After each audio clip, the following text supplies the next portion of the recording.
वरमाला लेके चली है दुल्हनिया और संग चले सखिया झूम झूम।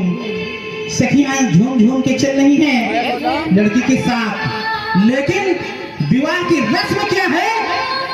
विवाह की रस्म ये है कि विवाह किस पद्धति से होगा? तो विवाह हो रहा है भगवान बुद्ध के दर्शन के अनुसार। कैसे? अरे बौद्धों का धर्म है निराला,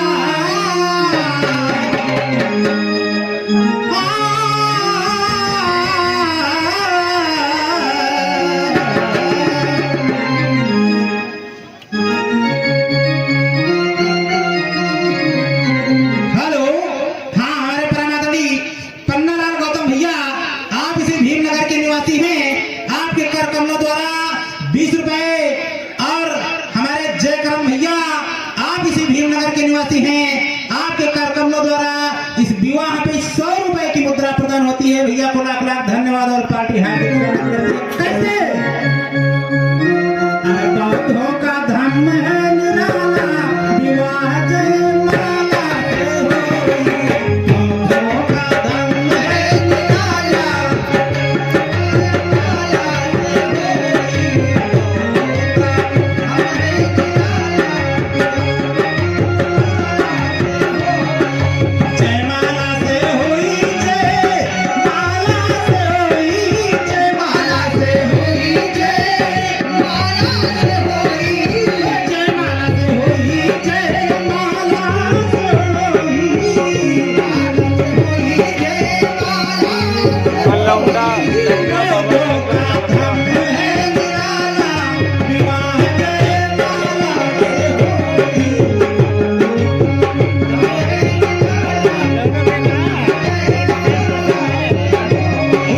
बौद्धों का धर्म है निराला,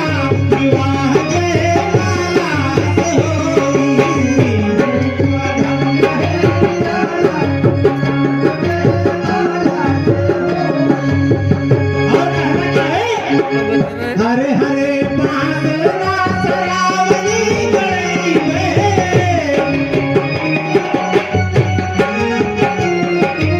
हरे बादला सरावली गई में,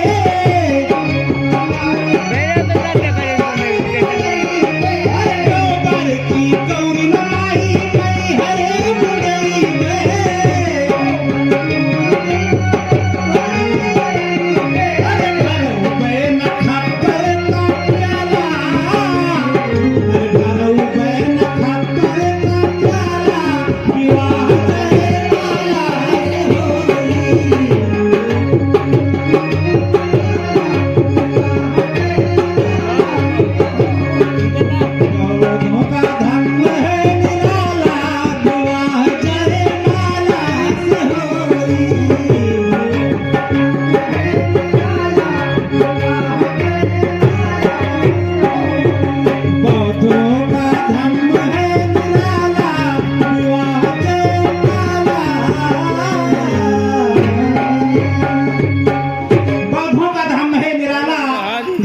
जयमाला से हुई। देखिए जयमाल की रस्म आपके सामने है। रमा और भीमराव की शादी होती है। आप लोग सबके पास अगर पुष्प नहीं हो सकते हैं तो तालियों से जरूर स्वागत कीजिएगा। ये बड़े ही सौभाग्य का दिन है कि आज आप अपने मसीहा परम पूज्य बोधिसत्व भारत रत्न और करोड़ों करोड़ों दलित शोषित समाज के मसीहा भारतीय संविधान के निर्माता आज उनकी शादी देख रहे हैं। और जो लोग चाहें, बड़ी सौभाग्य की बात है कि कम से कम एक फोटो तो जरूर खींच लीजिएगा। भीमराव की शादी जरूर हो गई। लीजिए संगीत चला दे ना, तो फेंक उठा के पूरा। चलिए बाबा साहब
अरे वारे दादा, बहुत सुंदर बात आपने कही। आपने कहा कि परसे राम जी राव, मैं आपको ये गाली नहीं सुनाऊंगा। गलत बात ना कहो। मैं आपको ये गाली नहीं सुनाऊंगा। ये गाली तो आप लोग गाती हैं, मैंने सिर्फ लाइन बताया है। ये गाली नहीं सुनाने आए हैं। ये गाली तो आप लोग गौतू है कि नेहुरे नेहुरे पर से जनक जी दाल भात तरकारी, लेकिन हम कुछ और नहीं गए। ये तो लाइन है बताना। चलो यार, लाइन क्या है? जी के मैया चलाओ। अब लाइन ये है कि हम ओरिजिनल गाड़ी करियो और लेकिन यह पक्का है कि हम करियो तो हम का तुम हो पंचे करियो। हम जाने, लेकिन कोई बात नहीं, हमका चाहे गरियाओ चाहे जो कुछ कहो, लेकिन हम जरूर। लेकिन यह पक्का जाने कि गरियाई है तो आदमी गरियाई है, लेकिन औरतें हमका ये कौन गरियाई है। और चलते हैं। गाड़ी क्या है? जो लोग नशा पत्ती करते हैं उनके लिए गाड़ी है। अरे नशा पिए क्या हानि हुआ है,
लिए जाना है और आप मेरी मदद करें। मंत्री जी, जी महाराज। इस बच्चे को राजकोष से पैसा निकाल करके 1000 रुपए छात्रवृत्ति प्रदान की जाए। जो आज्ञा महाराज।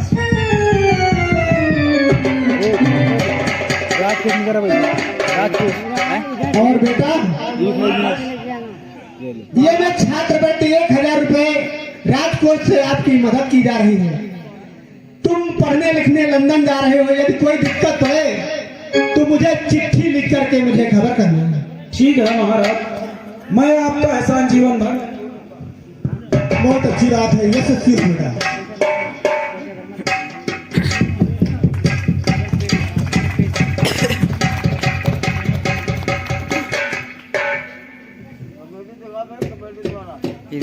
बंद करें पहले।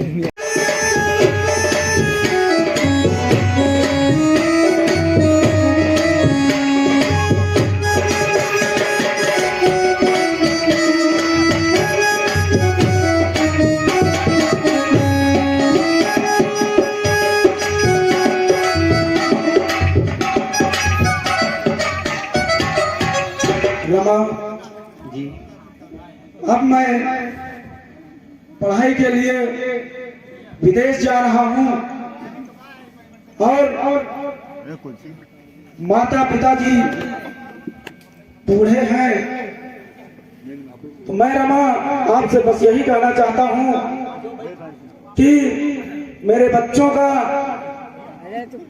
और बेटे का ध्यान रखना, उनका अच्छे से पालन पोषण करना और मेरे माता पिता की सेवा करना, क्योंकि अब मेरे माता पिता के लिए आप ही बेटा है और आप ही बेटी है। रमा, मैं आज विदेश पढ़ने जा रहा हूँ।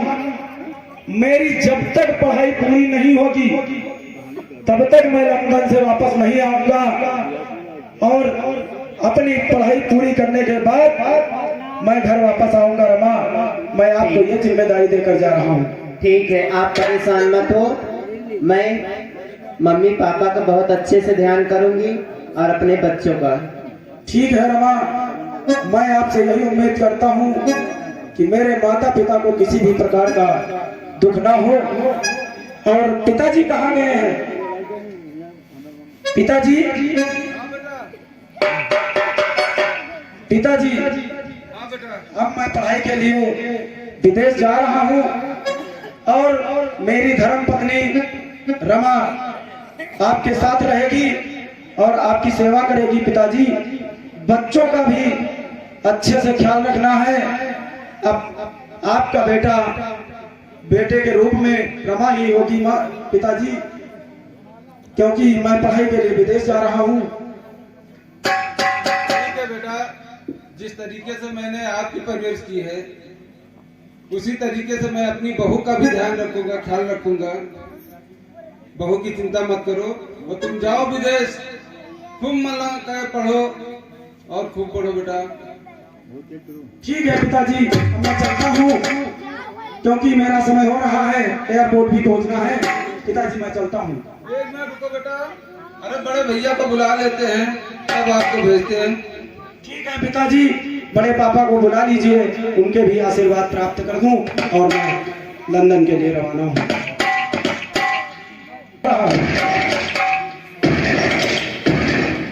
अरे भैया, आपका बेटा देखो कितना होनहार निकला, लंदन विदेश पढ़ने के लिए जा रहा है। हम चाहते अपना आशीर्वाद दीजिएगा और बेटे को विदा कीजिएगा।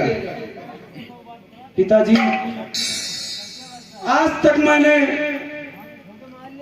आपकी जो भी जितनी भी सेवा की वो मेरे लिए परम सौभाग्य था और अब मैं पढ़ाई के लिए विदेश जा रहा हूँ। मैं अपनी पढ़ाई पूरी करने के बाद वापस आऊंगा। पिताजी,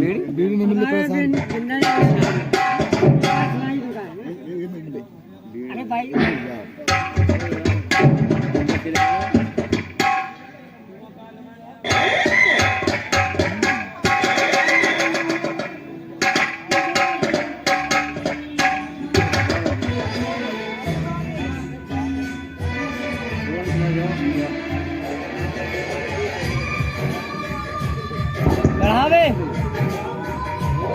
क्या है गलत भाषा बोल रहे हो?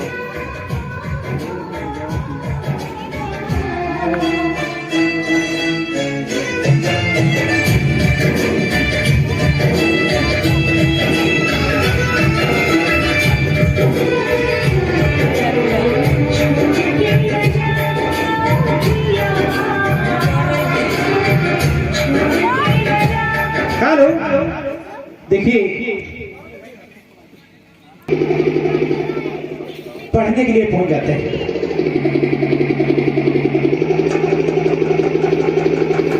वो देखो हेलीकॉप्टर जा रहा है। कहाँ जा रहा है? कहाँ?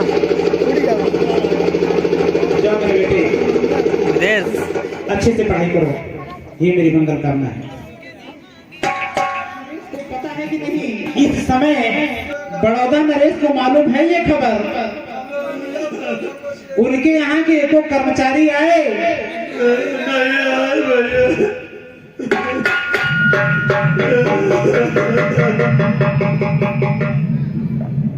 भैया हाँ तू आ रहा जानू।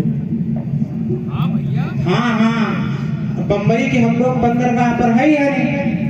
अब कोई जहाज सुना तो पड़ रही है कि यहाँ लैंडिंग कर रही है, उतर रही है। हाँ भैया,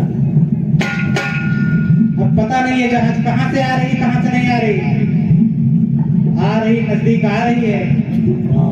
अब ये उतरे तो देखा जाए। हाँ भैया, लेकिन पेपर वाले का गलत तो छपी है ना। अरे पेपर में तो छपा है। अरे गलत हो जाए तो ठीक है भैया, भगवान करे गलत हो जाए पेपर का छपा। देखो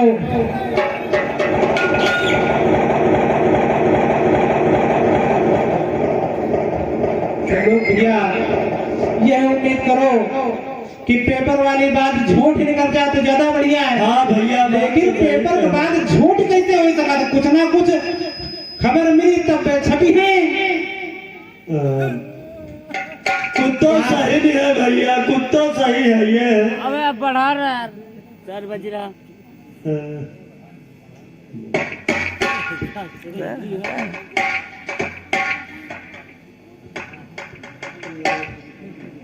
भैया हाँ भैया, देखो जहाज तो खड़ी हो चुकी है, उतर भी रहे हैं, आदमी उतर भी रहे हैं। हाँ भैया, अब ये देखा जाए जैसे आवे तो ये पता चले कि ये कहाँ से आई है, और हमें बाबा साहब तिमा नहीं है। हाँ है ना? भैया, वो देखा जाए भीड़ तो काफी है।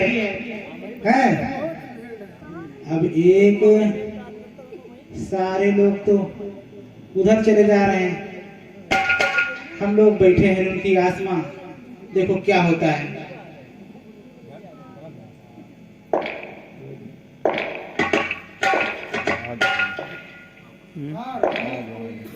भैया कोई आ रहा है, देखो वो आ रहा है।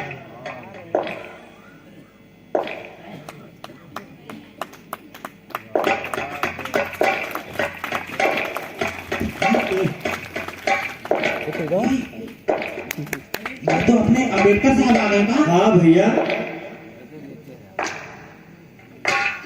अरे अरे अम्बेडकर साहब भैया, तो अपने अम्बेडकर साहब हैं। हाँ भैया, सुनते हैं महाराजा बड़ौदा ने पत्र भेजा था कि हमारे अधिकारी लोग आपको बंदरगाह पर मिलेंगे,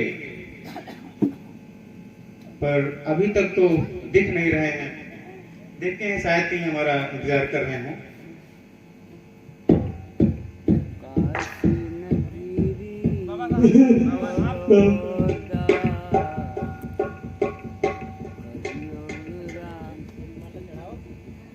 क्या बात है भाई, आप लोगों की आंखों में ये आंसू किस लिए हैं? क्या बात है, किसी ने आपको सताया है, परेशान किया है? बताओ मुझे, कौन है वो? आखिर क्यों रो रहे हैं आप? बताओ जाओ भैया, सब जने बताओ जाओ। अम्बेडकर साहब स्वागत कर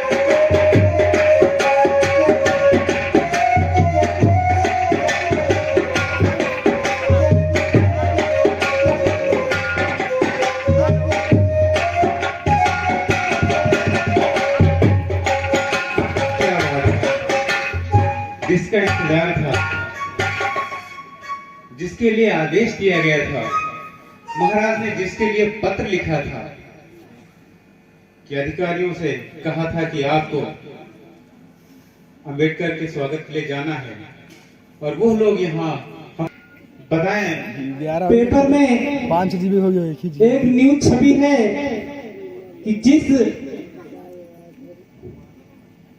जहाज से बाबा साहब अपना सामान लेकर के आ रहे थे, वो जहाज समुद्र में डूब गया है। जैसे ही इस पेपर की खबर, समाचार पत्र की खबर यहाँ की जनता को पता चलती है, अपना रोना धोना शुरू कर देते हैं। क्या कहा आपने? ये देखिए पेपर में दिखा रहा है कि जिस जहाज से बाकी आप जहाज से अंबेडकर अपना सामान लेकर, अरे मेरा सामान क्या हुआ उसको? समुद्र में डूब गया।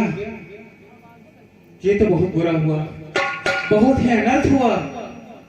मैंने एक एक निवाला मुंह में न डालकर, पैसे बचाकर उनसे बहुत सारी किताबें खरीदी थी। अब क्या होगा उनका? कहां से मिल पाएंगे हमें दोबारा वो किताबें? ये तो हमारे साथ बहुत ही अनर्थ हुआ। मैंने भारत का पूरा इतिहास पढ़ा, जो मुझे भारत में जानने को नहीं मिला वो मुझे विदेशों में जानने को मिला। हमारे महान पुरखे सम्राट चंद्रगुप्त, सम्राट अशोक, तथागत बुद्ध, संत कबीर, संत रविदास, संत तुकाराम, संत चोखा मिला, न जाने कितने महापुरुषों का जिन्होंने भारत में जन्म लिया, उनका इतिहास विदेशों में पढ़ने को मिलता है और भारत के लोग इनका नाम तक नहीं जानते। बहुत कुछ मैंने खरीदा था, क्या बताऊं, मुझे जितना कष्ट हो रहा है इस समय। मैंने कई कई दिनों तक भूखे रहकर पानी पी करके काम चलाया, एक एक निवाला मुंह में नहीं डाला, पैसे बचाए किताबें खरीदने के लिए। ये खबर सुनकर तो मुझे भी बहुत दुख हो रहा है भाई, ये तो बहुत ही अनर्थ हो गया। कोई बात नहीं साहब, सामान को जो कुछ हुआ हुआ,